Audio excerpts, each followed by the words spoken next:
Great, thank you. Good afternoon.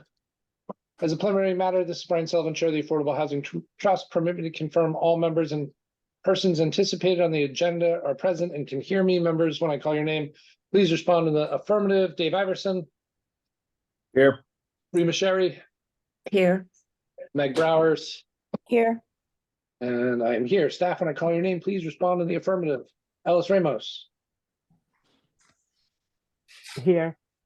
Christy Ferrantella. Here. Vicky Marsh.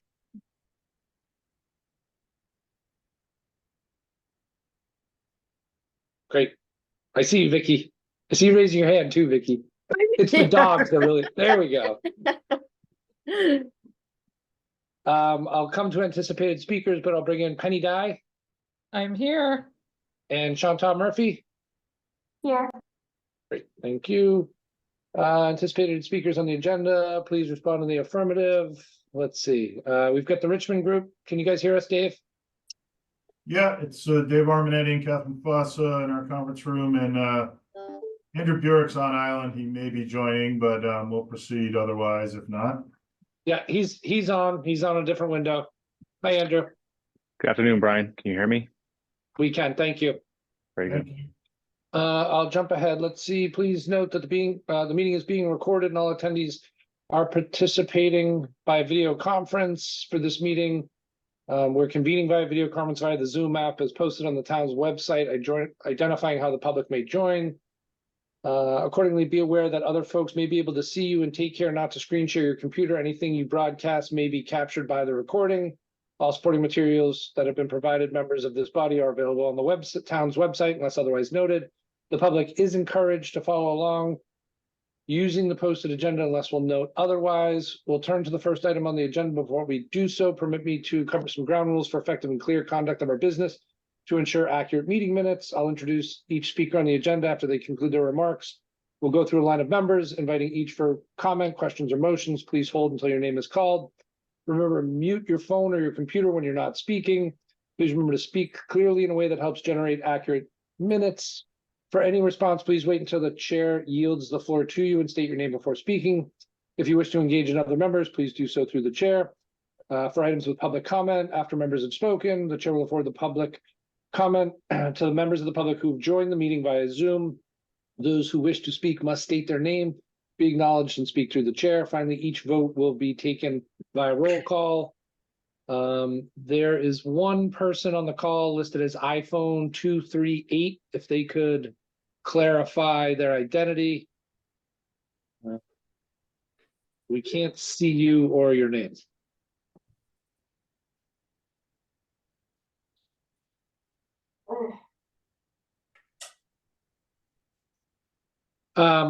Ellis, you have your hand up?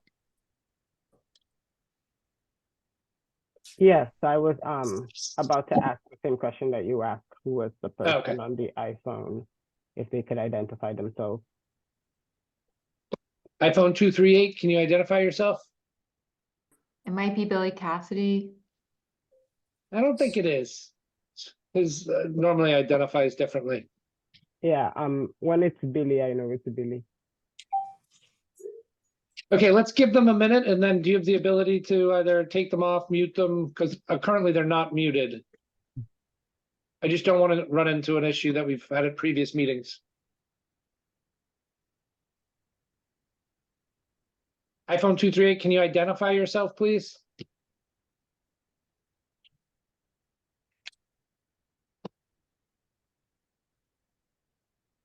Ellis, I think I've been generous. If you have the ability to take them off, would you please?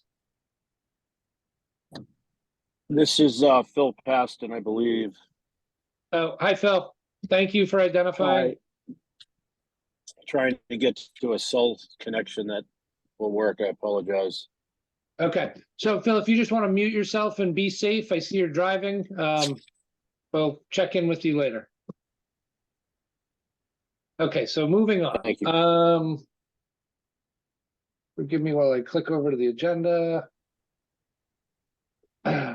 We've called the meeting to order. Are there any edits, adjustments, changes, questions, or comments on the agenda itself?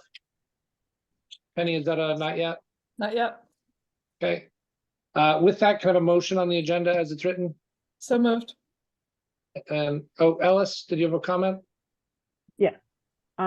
The minutes for October 10th, can we not vote on them, ignore them for me, please? Because none of the changes I made on the document saved, and I didn't see it until I actually sent it to Penny.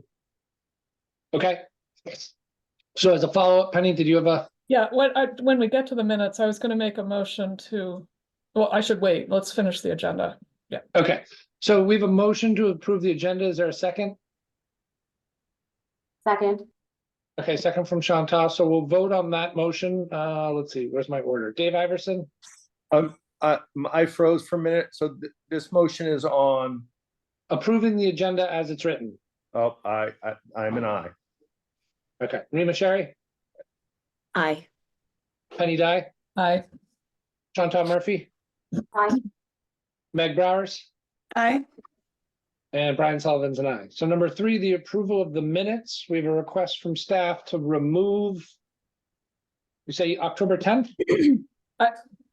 Okay, and then Penny, you have a little bit more to elaborate on? Yeah, I would like to request that October 3rd be removed as well. I need more time to look at those two. I spent a lot of time yesterday on the other 4. So I'd like to make a motion that we approve August 22nd, August 29th, September 5th, and September 19th. Okay. As edited through yesterday. Dave, do you have a comment on Penny's motion? Yeah, if it's all right, Brian, I'm just gonna abstain because I missed a number of meetings and I don't wanna have to like dissect which I was and which I wasn't. So I'm just gonna abstain. Okay, fair, thank you. Yep. All right, so on Penny's motion, let's see, do we have enough members here that have to vote on each one individually? So, okay, first let's take the motion of voting on 22, 29, 5, and 19, and not 3 and 10. This is not a motion to approve them, just a motion to part them out. So with that, Rima Sherry, Aye. Penny Dye, Aye. Chantal Murphy, Aye. and Meg Browers. Aye. And finally, Brian Sullivan's an aye. Now, looking at each one individually, Chantal, I'll need to understand who was at the meetings that can vote on each one. I have the list over here. I Excuse can- me, not Ellis. Chantal, Ellis. Oh. Ellis, my apology, Ellis. So on August 22nd, Ellis, who do we have? Everybody but Tom Dixon. Okay. Does anyone want to make a motion that was at the meeting for August 22nd? Yeah, I'll make a motion to approve the meeting minutes of August 22nd. Second. Second from Rima. Dave is abstaining. Rima Sherry, Aye. Penny Dye, Aye. Chantal Murphy, Aye. Meg Browers, Aye. and Brian Sullivan's an aye. August 29th meeting, All trust members were present on that one. do we have a motion for the meeting of August 29th? I'll make the same motion for August 29th. Second. Okay, by roll call, Rima Sherry, Aye. Penny Dye, Aye. Chantal Murphy, Aye. Meg Browers, Aye. and Brian Sullivan's an aye. September 5th. Everybody but Dave Iverson. Okay, thank you. Same motion for that. Same. Second. Okay, thank you, thank you. By roll call, Rima Sherry, Aye. Penny Dye, Aye. Chantal Murphy, Aye. Meg Browers, Aye. and Brian Sullivan's an aye. September 19th, Same thing, everybody but Dave. Okay. okay, I'll make the same motion for that for September Thank 19th. Second. thank you, Penny, thank you, Rima. By roll call, Rima Sherry, Aye. Penny Dye, Aye. Chantal Murphy, Aye. Meg Browers, Aye. and Brian Sullivan's an aye. So with that, we'll close item 3, the approval of the minutes. We'll move to public comments. Item 4, open the floor for public comment. Are there any members here of the public or any members of the board acting as members of the public?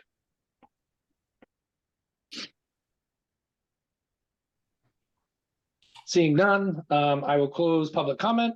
Open item 5, year-round deed restriction. So unfortunately, Judy is sick today, so she is unable to join us. I don't know if that'll give us a as full of a conversation as we may wanted to have. I will jump over to Vicky if you can, Vicky. On the home rule petition language, So etc. I can just kick it off as Vicky's getting settled, but just so Thank you, Christy. everybody is aware, the select board will be approving the warrant for annual town meeting at their next meeting on the 17th. And so the hope is that today we can review and finalize that language in the home rule petition so that that can move forward in the process. Christy, I may have jumped the way I said what I said, so I'm going to propose it back to Vicky. So we have two different things here. Yeah. Item 6 is the home rule petition, and in item 5 we have the deed restriction legislation. Vicky, can you help me clarify the difference between the two? So the home rule petition is actually what's going to be on the warrant and would be voted on. Okay, so that would actually need to go and be approved at town meeting by a majority vote. And then I apologize for the background, my cleaners are here. The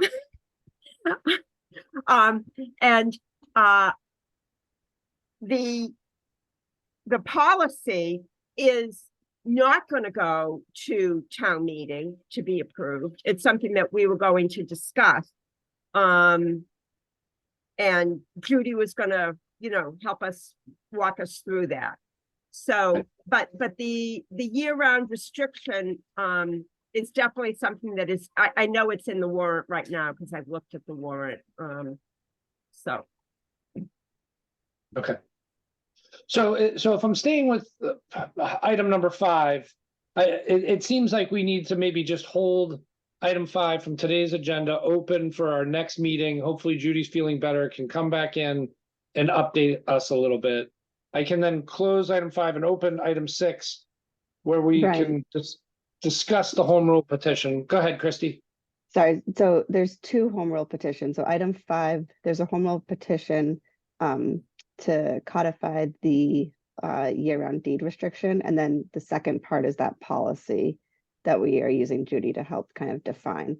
So there will be a home rule petition at annual town meeting for the year-round deed restriction. And then the second home rule petition is item 6, the transfer fee. So we do need to just decide if there's anything that needs to be adjusted to the home rule petition for the year-round deed restriction at today's meeting. Thank you. Which I think is in good shape, but I'll let Vicky comment further. Vicky, to you with any comment? So with respect to the transfer fee, you don't want to talk about that one right now. Let's do the first one. Yeah, let's do the first one. I got us off track and I apologize. Okay, all right. So the year-round restriction is similar to what I had drafted for Provincetown. It's very similar, except that we have a 10 months rather than 11 months for the period of time that is going to be a year round. But otherwise, it's very similar to what's already in the legislature with the town of Provincetown.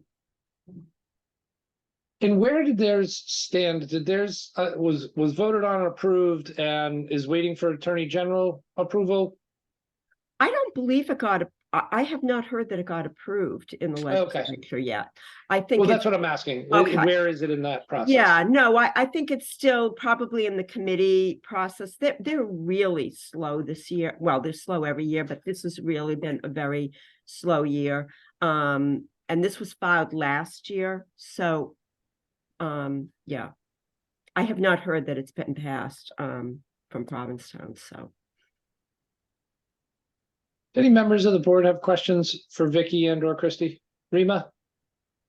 Yeah, it occurred, I was reading it and I saw that in the language, we're not talking about either paying for these or, offering some kind of incentive.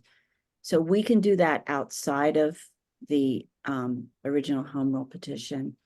Yes, so what I would, what's generally been done is that the terms of whatever you decide to do, whether it's through payments, incentives, whatever you decide, you can do that with a policy that you have, or an agreement that you're going to have with individuals. This is really just authorizing for a year-round restriction to be, to set what it is, define it, and then to be able to acquire it. Just to follow up through you, Brian, it occurred to me as I was looking at the town's newsletter that announced what the abatement would be for year-round people tax-wise. I thought a good incentive might be an extra hunk of abatement for this rather than paying for it, like possibly up to 30% abatement for having the year-round restriction. And I just wanted to throw that out there because I think we should have some kind of policy in place for town meeting when we are going to be trying to, sell this to the voters. So just an idea. Thanks. Thank you, Rima. I like your idea. Dave, Meg, you have a different topic? Meg? I have a comment on the home rule petition for year-round deed occupancy. Okay. I think Dave just wants to comment on Rima's idea and then. Yeah, I mean, I just want, Rima, is that above and beyond paying for the restriction? Or are you suggesting that just an abatement's enough? I think a hefty abatement might be enough because it goes on, every year. And it just occurred to me, if it was me, I'd like that. I mean, if we can get people to bite on that, I'm down with it, but I think it's going to cost us a little more than that. I don't know. I think it's an interesting tool in the toolbox. Maybe it's a split, maybe it's a difference. I think there is a limit to the level that the abatement can be on a percentage basis. So we'll have to ask a finance committee to weigh in on that, but I think it's a good idea. Meg, on your question. Thanks. I feel like this home rule petition language is going to formally this is the Affordable Housing Trust formally taking a stance on what constitutes year-round and with the 10 months. And I'd like to see it more than 10 months. But I guess my question to you, Vicky, through Brian, is it valid to say that we don't need to specify anything about short-term rentals because that can be further extrapolated through the language of the year-round deed restriction program, or not? Does it need to be included here? I take the position that I'd like to see these bills cleaner rather than get bogged down with different restrictions. I think that when you go to town meeting and start talking about short-term rental restrictions, I think your issue is going to be maybe muted. And I'm not sure, but I think what you want to focus on is creating a year-round housing restriction that can then be enforced or, promulgated through other restrictions and policies, et cetera. But I think this is just creating the framework for defining what it is and then allowing the town to be able to acquire them. Great, thank you so much. I think that clears up my question. And for the record, I think that when we go through the year-round deed restriction program language, I personally believe that we should have very strong specifications on what, if any, amount of time can these year-round deed restricted housing units could be short-term rented. Thank you, Meg. To you, Penny. Yeah, just quickly, dialing back to the year-round exemption. Statutorily, the community can do up to 35%. and it's at 25% right now. Just as a point of interest, I agree with Dave. I don't think it's going to be enough by itself. But another tool. Thank you. Thanks, Penny. Dave? Yeah, I think the home rule petition is written is a simplistic thing of beauty. I really, after some experiences in town meeting, can you guys hear me? My whole deck is shuffling in front of me. So I really like what Vicky's done here, and to Meg's point, which I 100% agree with, I think that that's more of a back end policy that we put forward, but I really like the way that the home rule petition is just very straightforward and simple and easy to understand. But I 100% agree with you, Meg, and we'll figure out how to do that down the road, I think. Thank you, Dave. Tom? Yeah, thank you.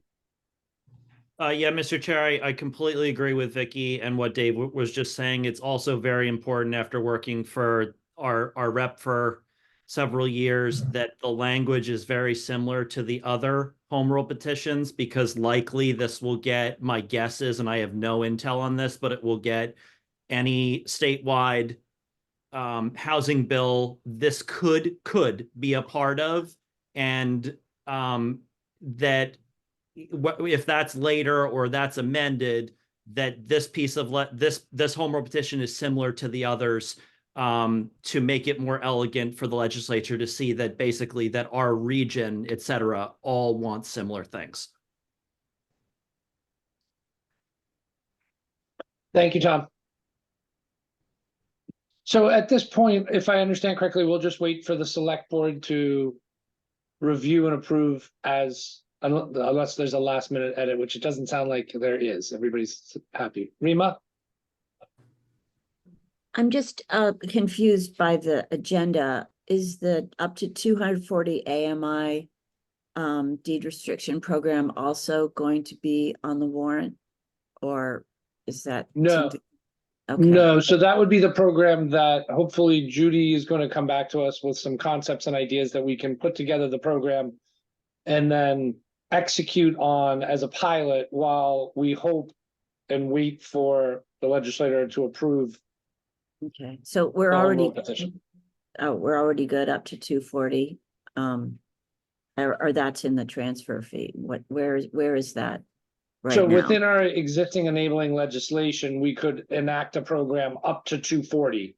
Okay, but we haven't done it. But those are the steps we're waiting on Judy's feedback on, kind of programmatically how to get it out the door. Great, thanks for clarifying. Absolutely. Any more on this home rule petition? Seeing none, we'll close item 5, and now we'll come to item 6. So Christy, do you want to open on transfer fee home rule petition and then pass to Vicky if need be? Yes. So this home rule petition is the same or similar to what has been passed at town meeting for the last 6 or 7 years. The governor has introduced the Affordable Homes Act, which also has a statewide transfer fee that we would have the option to opt into if it passes.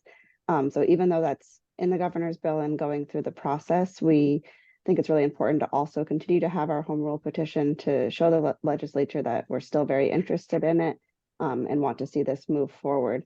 The one thing that we were reviewing was just making sure that there was some sort of language to opt in if the governor's bill did pass. So that's something we're just examining, but there may be a need. The governor's bill wouldn't pass till probably the end of July. There might be a need for a special town meeting in the fall, and we could have a warrant article at that point to opt into a statewide transfer fee. Just as kind of a side note too, the hearings on this are going to begin next week, the 18th at the State House. And so I'll be reaching out to you guys to ask for testimony to send in, and it'll be on the agenda next week as well. Great, thank you, Christy. Rima? Do we need to take action on these, Brian? Either endorse the language or, anything like that? Because you see an action item. At this point, I don't believe we need to, because we took action on the first one, I know, at the last meeting to send it to the select board. And I don't remember when we did the home rule petition on the transfer fee language one, but these are both select board action items, not ours. Okay, great, thank you. Vicky, and then to Penny. So I just want to clarify. So I apologize for not having something in writing for you, but I looked at both the governor's bill as well as what we have presently in the warrant, which was last year's home rule petition that was filed. And so they both basically require us to have a legislative vote. I was looking to see, and in my discussions with Tucker and Christie, we had thought, they had thought that there was some kind of executive body authority to be able to opt in to the governor's bill. But I found nothing in there that authorizes the select board to be able to have a vote and opt into the governor's bill. And in fact, it's specific. What I found was it specifically says that we need a majority vote at town meeting, and that even the way it's worded is in our current town meeting home rule petition is that if the bill that's currently in the legislature is consistent with our bill that we have, then that's fine. But if it's not, then that's not going to, a vote at this town meeting is not going to allow us to opt in. We would only be able to opt in by a vote at this town meeting if the bills were consistent, which they're not. So I think what we're looking at is perhaps having another vote at a town meeting in order to be able to opt into this.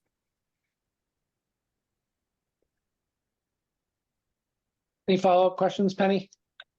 Yeah, I was a couple of days ago doing my New Year's cleaning out of my desk, and I came across the Declaration of Trust establishing the Affordable Housing Trust in 2010, and was surprised. I'm just going to read you really quickly a little bit of language from it, because the transfer fee was originally, the language was community housing bank, if we remember. I don't know if we've gotten away from that now. But it says this trust, meaning the Affordable Housing Trust, shall be of indefinite duration until terminated by a vote of the Nantucket Town Meeting or upon establishment of the Community Housing Bank as provided. And then it goes on to cite the articles. And I just want us to keep this in mind in terms of how this could impact what we're doing going forward. That's it. Thank you.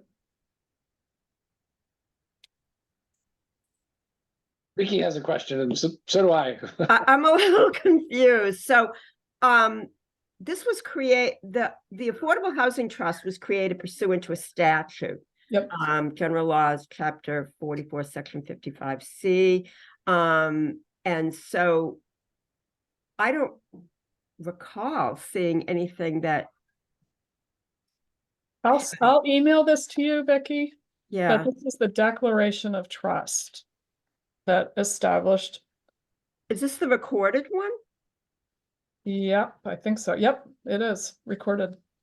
Let me just email it to you. It's a bigger discussion than we need to get into now because it wasn't on the agenda, but I was surprised to see it. The implication was that the Community Housing Bank would replace this, not the implication, the statement was that this body would be replaced. We just need, I don't know if this has been amended.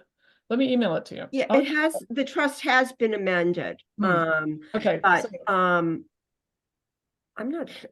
I was not aware that this was going to be replaced by a community housing bank. Yeah, so let's just make I've not seen anything from any other municipalities either that have done that. So, but Vicky, all right, through Brian to you, let's just make sure that there's not some unintended consequence that is going to kick in here that we're not aware of. That's all. Okay. Okay. Thank Thanks. you. Thank you, Penny. Any more on item 6, the home rule petition?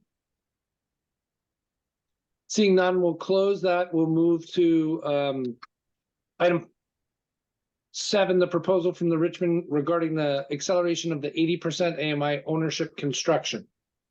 So there's a lot of paperwork that has been circulated for trust members to look at. Christy, I will come to you to update the members of the board, and then we'll open for some discussions. Awesome. So as you'll recall, we have a proposal from the Richmond company for a short-term loan of 3.1 million to help with the acceleration of the development of home ownership opportunities in the Richmond development area. And so we were looking at these ideas, and we were going back and forth with Brian Turbot on his opinion on this short-term loan, and we just wanted to circle it back with the trust and see where everybody stands.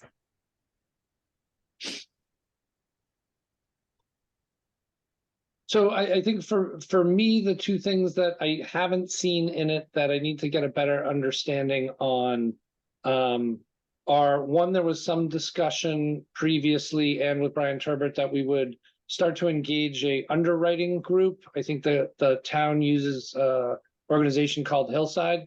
So that would I personally would hope that that would become part of any agreement. And then I'd like the applicant to help me understand a little bit better about the additional collateral being proposed on, one, the valuation, and then two, I think the paperwork stated it was a second position. I'd like to have better clarity on what the first position looks like. So those are my two thoughts, comments, and questions. I don't know if we want to gather a group of them or send it to Andrew and Dave to one off the questions, or Andrew and Dave, do you guys have a preference? This is Dave, Mr. Chairman. I would say no, if it's easier, more efficient for the board, we can jot them down and take them in order. Okay, great.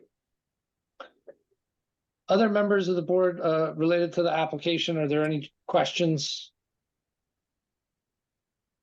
Rima? That squeaky wheel here. Through you, Brian, Christy, could you review or just bring us up to date on to what Brian Turbot's opinion of this was? You know, what's his position? Thanks.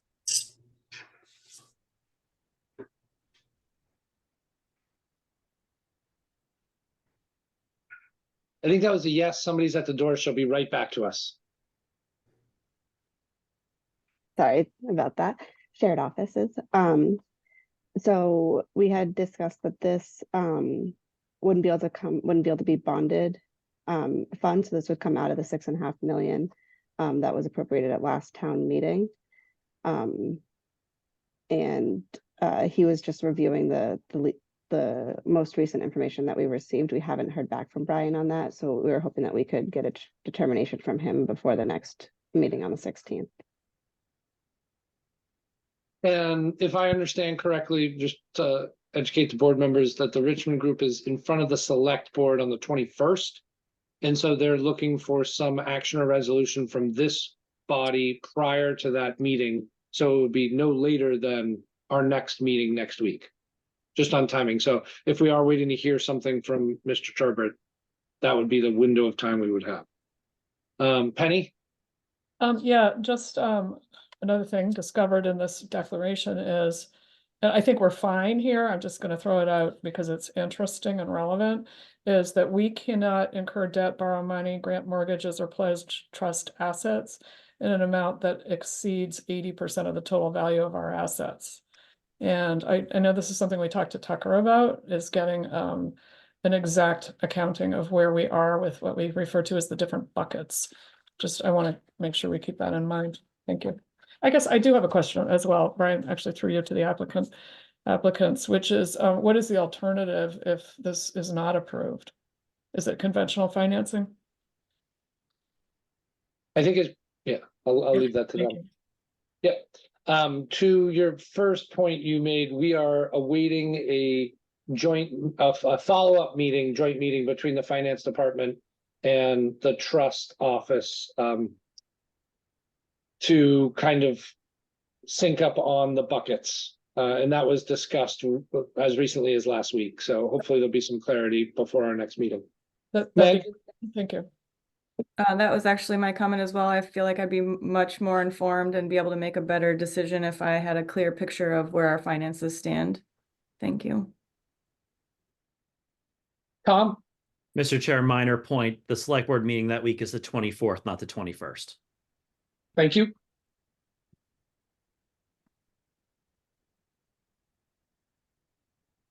Are there any more specific questions for the applicant about the rollout of this project, the completion timing, the loans? Christy?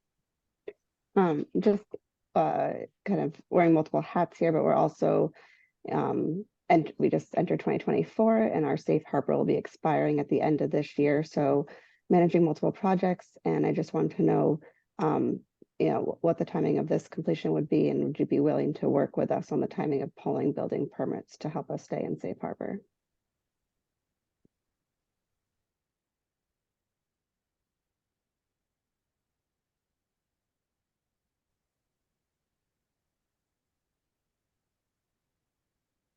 All right, so Andrew, Dave, if you could tackle those 4 questions, I think, and then see if the board has anything more for you at the moment. I think I had 4. I jotted down a few, Mr. Chair, so we can work on addressing those. Maybe I'll go from the bottom. Are you hearing? Great. It's just starting with Christie's question. Yes, of course, as we've done in the past with several acceleration deals with the Affordable Housing Trust Fund, we're willing to work on the details through staff, and to the extent it needs to get to the board level, of course, with the board, in terms of maximizing the town's ability to be in a position to request certification for eligible units and to, you know, thereby, in a sense, put a finer point on its timing for safe harbor for current production or recent progress safe harbor. So the answer in short is yes, even though I added a lot more to that. With response to Penny's question, with respect, there is no conventional financing for this type of a build. You don't go to a bank and ask them for, you know, a loan to construct a home that you're going to lose money on. So we have a private ability to finance this through a non-institutional lender. The drawback has been, as we've been trying to express and articulate to the board, is it will move at a much more slow clip. Without a financing source, we flat out would not be able to do these 7 homes in this calendar year, which is what we're looking to complete. It would be 1, perhaps 2 for this year. And just to draw the board members' attention back to the memorandum we submitted when this began in August, this request began in August, we advertised through our fair housing market outreach program through SEB, did the marketing, pulled the lottery. We have 53 candidates for 6 AMI homes. That's an 8-to-1 ratio. We have 18 candidates for the 175% home. 66 of those 71 candidates that were approved and eligible for these homes are local addresses, meaning they have Nantucket addresses. They live and work in the community. You know, we have 3 reservations for these homes. I think we can probably complete and sell 2 of them in this fiscal year, meaning January 1, 2024 through the end of 2024. Without a separate source of financing. That I would respond to Penny's question for the time being.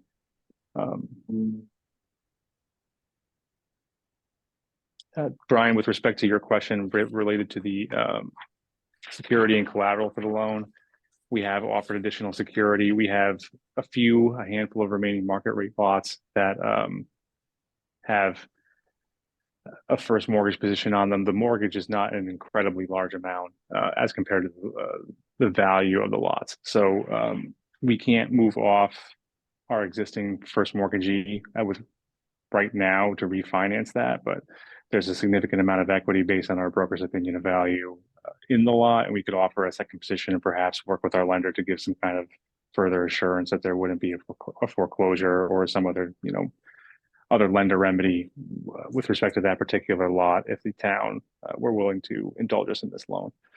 I know I just addressed three. I didn't hear a fourth. Andrew, I apologize. Can you clarify for me what the address is and what the lot is? Sure. It is the lot that we're proposing to offer as a second collateral position is 6 Honeysuckle Drive, which is adjacent to the 3 lots that we are now under construction with for housing in Nantucket. Okay, so that's a sub 5,000 square foot residential lot. It's an 11,000 square foot lot. It's somewhat larger. Okay, and you have a BPO at what value? Right around 950. Okay. And it's, well, sorry, last question. It's purely residential. So it's restricted for residential, correct? All of our remaining lots in the Sandpiper 1 and Sandpiper 2 development are residential, yes. Okay, and what's been the highest lot sale to date of a residential lot? I think in our subdivision for a 5,000 square foot lot has been 625. That's a recent comp as of June 2023. Okay. So and then semi comparable, but to your, Mr. Chair, to your, 1,000 versus 11,000, somewhat different. yes. Okay. And then just for one point of clarification, so what you're saying is your first position is cross collateralized on multiple lots, and that's why that's correct. Do a partial release. Yes. Okay. I think I had the first question that was before this one, and I can't remember what it was. I believe, Mr. Chairman, this is Dave. It was your overall point about underwriting being incorporated at the end of the day before this is finalized. Right, about the willingness and timing to work with Hillside, the town's organization, to look at any underwriting for subsequent approval. To respond, Mr. Chair, I think a subsequent underwriting, I don't know if there's going to be a cost associated with that. We can certainly look into cooperating with the side. We haven't had any experience. I assume, assuming a favorable recommendation from the trust, the select board, will also have their thoughts, feelings, and recommendations with respect to this particular loan. If they are going to impose that as a condition, we'd certainly like to move as quickly as possible, but are not, diametrically opposed to the idea of going through a third-party underwriting. Okay, great. Thank you, Dave, for cluing me in. Anyone else have questions for the Richmond Group? I'm seeing head shaking and no. So, Christy, if I understand from the beginning of this conversation, we're going to pause to wait to hear from Brian Turbot and some follow-up on the most recent packet. Yeah, so we have a meeting scheduled for next Tuesday, and that would line up in time for us to vote on it before it goes to the select board. And I just want to make sure that there's no more questions from this board that we could clear up before next week's meeting so that we could move this agenda item along. Dave Iverson? Dave, you're on mute if you're trying to speak, but your camera's not on, so I can't tell, but your hand's up. There you are. There you go. I've been in and out, so I'm trying to see if no camera helps my freezing issues here. I want to make sure a couple things that we have the information on a couple things before we vote. And one is the what Penny brought up about 80% of our assets. And two, I would just like assurance that this loan money isn't going to interrupt any other projects that we have in the works. For me, those are, I think, kind of the last two pieces for me, other than the details about positions and collateral. But I think those are two important pieces of information I'd like to have before we vote on it. Thank you. Thank you, Dave. That leads me to one question for the group is the timing. If you're looking to pull the permits and completion of construction on all of these units within the years, I think what I heard, what are you looking for in total payback timing? Are we 18 months, 24 months? The payback schedule, Mr. Chair, we proposed in the documentation is 18 months from the date of the loan.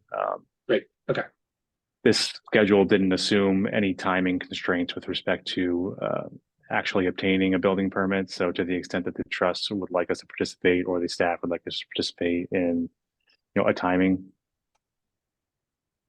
circumstance, then we can shift that schedule around. But obviously that would affect the ability to repay. Are you In part. through HD? Yeah, you're through your design and plans process. Are you through HDC yet, or? We're through HDC on several of the models. We have alternatives that have basically, I don't want to say they've been fast tracked through HDC simply because I don't think HDC operates that way. But we have semi-consistent models that have gone before the HDC several times that have been approved with very minimal comment other than color and materials. Okay.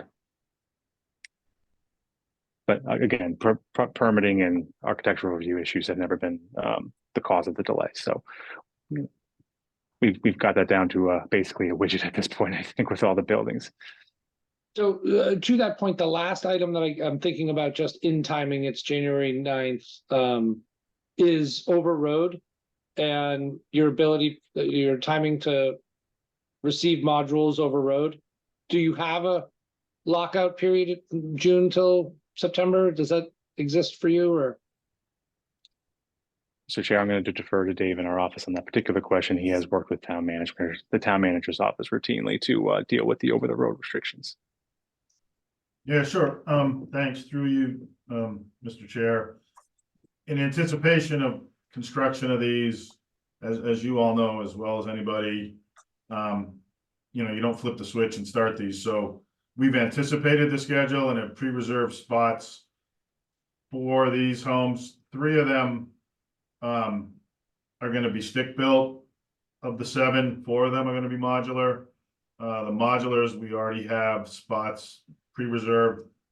Officially with the steamship, you can't reserve out through Q1 of 2024 yet, but we have these projected dates already on their radar, and both they and town administration with Erica, along with the contractors that the board knows well.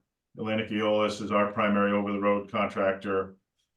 Everybody's been working together hand in glove here, and we don't foresee any problem getting those dates within time at all. And then the only other point I'd add to Andrew's last point about repayment, similar to this larger question of schedule, based on what we've projected and given our performance and our ability to deliver these homes with the same contractor that we already have on site, who's done these AMI homes about a dozen times already, we would project, absent any other delays unforeseen, that at least half of the loan would be repaid within 6 plus or minus months. The 18 months would be an outside date for final repayment, but I think even conservatively, we've had at least half of the loan repaid before the end of the summer. Thank you. Thank you, Dave. Anyone else before we carry it over to the next meeting? Seeing none, thank you, Dave. Thank you, Andrew. Thank you, Thank you, Catherine. Mr. Chair. Okay, let's see. With that, Thank you, everyone. We will keep item 7 open until next week. Item 8, 135, 137 Orange Street RFP Review Committee update. Christy, I will throw this entirely to you, please. Yes, so there have been some questions that were given back to the proposers, and so all of this is kind of still going through the procurement office, and we'll be scheduling another meeting with them shortly, but that is the full update as it's still in the works. Okay. Anybody have any questions for Christy or the group for the next time they meet? Penny, go ahead. Yeah, this is probably, I guess, under board comments. I just wanted to find out, did we have an audit done in 2023? And this is probably a Tucker question. I don't expect, Christy, that you would know the answer to that, but can we find out if we had an audit done? Yep, I will find out and let That'd you be know. great. And we're supposed to do it annually, so. Thanks. Okay, so I'm gonna close 135, 137, open other business, strategic planning session. Ellis or Christy, do you wanna set that up in any way right now? So just as a reminder, we're going to be meeting in person. There's not going to be a Zoom option. It's this Thursday, the 11th at 11 a.m. There will be lunch provided. Alice and I will be sending around information. We just want to do a review of current select board strategic goals around housing. And we'll also be kind of laying out what the current projects are. Tucker and I have been working off this what we call the list over the last 6 weeks of all the current projects the trust has been handling, and how to stay in safe harbor. And so we just want to be going over that with the trust, making sure that we're all walking in the same line and on the same page, especially as I take over in the transition from Tucker. Alice, did you want to add anything about it? Okay, great. And then we have the regularly scheduled meeting on the 16th.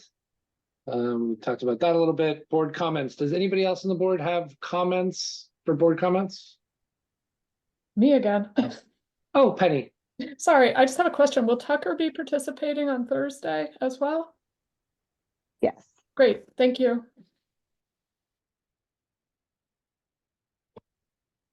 Okay. I have a board comment. I got a copy. I don't know if everybody got it, how it was sent, but I got a copy from Ann of the Covenant Program's updated max price for this year. And it just made me wonder, how can we help stimulate the creation of more Covenant lots or houses? I don't have any brilliant ideas, but when the dollar number goes down, it becomes a little challenging for people. I do wonder if some of the new zoning that has been implemented through the planning board at past meetings, if we could get out some education on that, like where you can create 2 covenants on one property. I don't know if we've updated our covenant lot creation program for those new opportunities or not, but just something to think about. Penny? Yeah, just so people understand it, it dropped pretty significantly to the maximum price being 702,000 and change. And it hasn't been that low since 2018, I think. So. But what's interesting about that number going down is the qualifying income did go up 10%, which is significant in itself, right?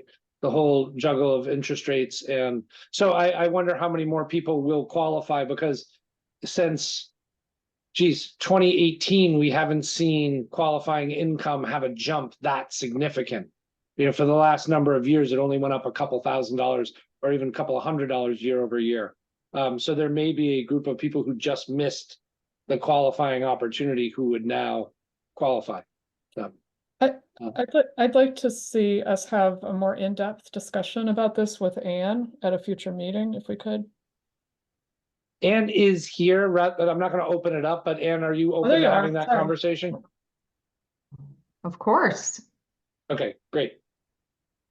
Any other board comments? Seeing none. Yeah, I have Meg, I'm sorry, Meg. Could we add just like a blurb, or take something from Anne's materials to our next e-newsletter, or ask the town to share it on their Instagram? Yes. Great. With that, we'll close board comments and look for an executive session motion to consider the purchase, exchange, lease, or real value of property where an open meeting may have a detrimental effect on the negotiating position of this body, not to return to public session. Is there a motion? I make that motion as you stated it. Thanks, Meg. Second? Second. Second from Penny by roll call. Rima Sherry. Aye. Meg Browers. Aye. Tom Dixon. Oh boy, Aye. people are moving. Rima, Meg, Tom. Penny Dye, Aye. Dave Iverson. Aye. Chantal Murphy, Muted. she can't unmute for some reason, but we got an I in text. And Brian Sullivan's an I. So let's leave this one and we'll rejoin the other one and hopefully we can all do what we need to.